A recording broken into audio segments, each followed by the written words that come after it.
As has been suggested many, many times, every character, every symbol, and every archetype in every story represents an aspect of our own self. There's an old story that allows a very cogent and relevant question to be asked of us. And it's that story about the old farmer who had 3 sons, and amongst those animals on his farm, he had a herd of goats. And every day, one of his sons would take the herd out to the rich pasture nearby on the farm. But it was noticed by each of those sons that when they were taken out to pasture, one goat would disappear and return at the end of the day with a full udder. And it was noted by everyone that the townspeople sought the milk from this particular goat because it had special qualities of healing and so forth. So it was decided that one of the sons would follow the goat to see where it went. So the first son on that day followed the goat and found that it went through what seemed to be an impassable bush, which hid the opening to a cave. Now, as we know, the goats had bells around their necks so that they could be found. So the son followed the sound of the bell and entered the cave. And as he did, he came to a place where, when his eyes grew accustomed to the dimness, he saw gleaming, and he saw what appeared to be a cache of gold. Now this son had aspirations to be rich, so he was overjoyed to see this cache of gold, and he went to gather it unto himself and put it in his sleeves and in his cloak. But when he left the cave, the gold disappeared, and the goat had long since gone. He could not hear the sound anymore. And he told his family the story of what happened. So the second son undertook to follow the goat, and so he did. And as he entered the cave, he saw the gold and remembered what had happened to his brother, so he followed the sound of the bell. But he also came to a place in the cave where, in the dimness, there appeared before him a most beautiful maiden, and she was very seductive and removed her clothing in front of him so that his lust was awakened. But as he went to try to embrace her, she disappeared. So, of course, the goat had long since gone, the sound of the bell being lost. So the second son went back and related to the family what had happened to him. And so it was up to the third son to follow. And so he did, and of course he saw the same things as his brothers had done, and did not become seduced by them. And he followed the sound of the goat bell deeper and deeper into the passage of the cave.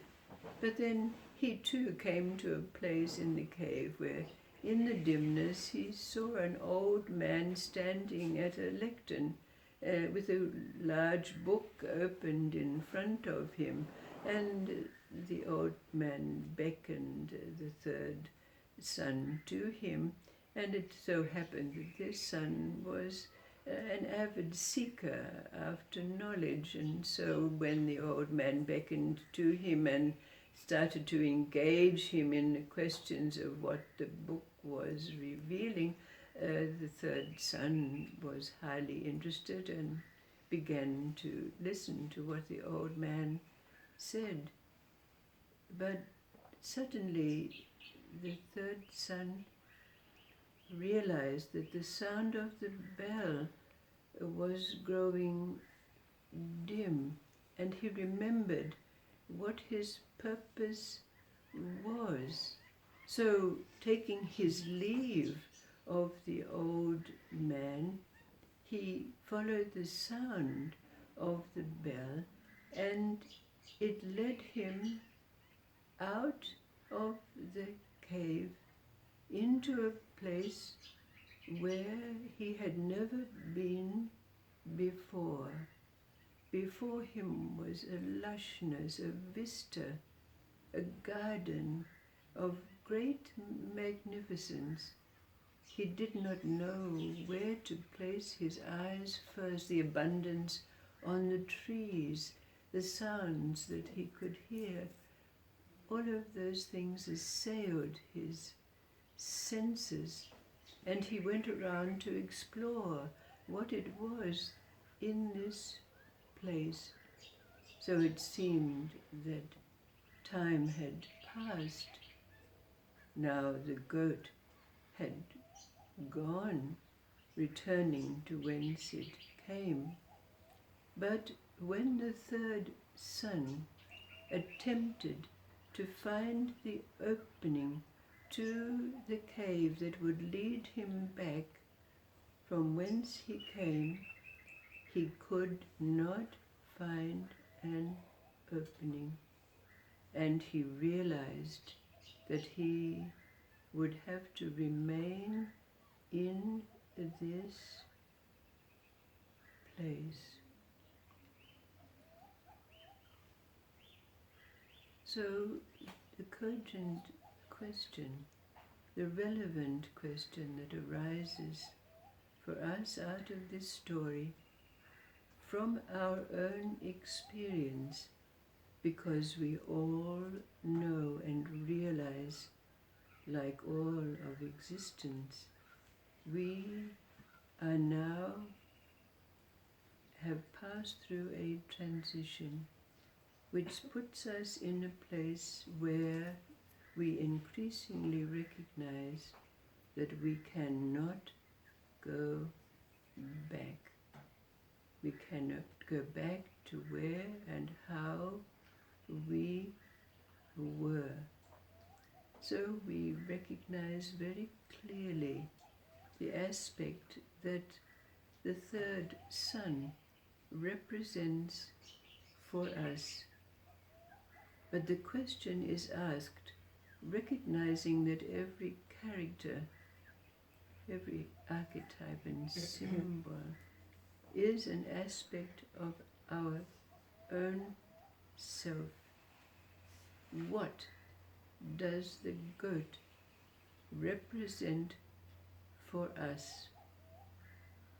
Recognizing that whilst the son is not able to return from whence he came, the goat can move freely back and forth, bringing into life that which in this story is called the milk, that nurtures life, knowing that we can no longer go back to the way we were, the way we functioned, the way we thought, the way we acted in life. And yet we have a goat that can freely come and go and bring into life that which nurtures life itself. What does this good represent in us?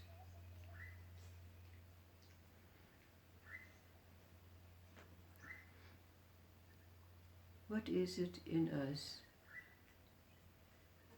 that can range freely, come and go in all dimensions of existence, but bringing a life-giving element that nurtures life itself? What is the good in us? I think it has to be like our God, the God that we follow, or our real self here. That because this can go everywhere, but we stay in the one or focused. What would you call it? Is it that emptiness? That emptiness? That power that's what we are Yes. all the time, but we are here in this physical body having this experience. And our essence is always coming in and out in all things because we are whole. Describe it. Yes. On track. On track. Our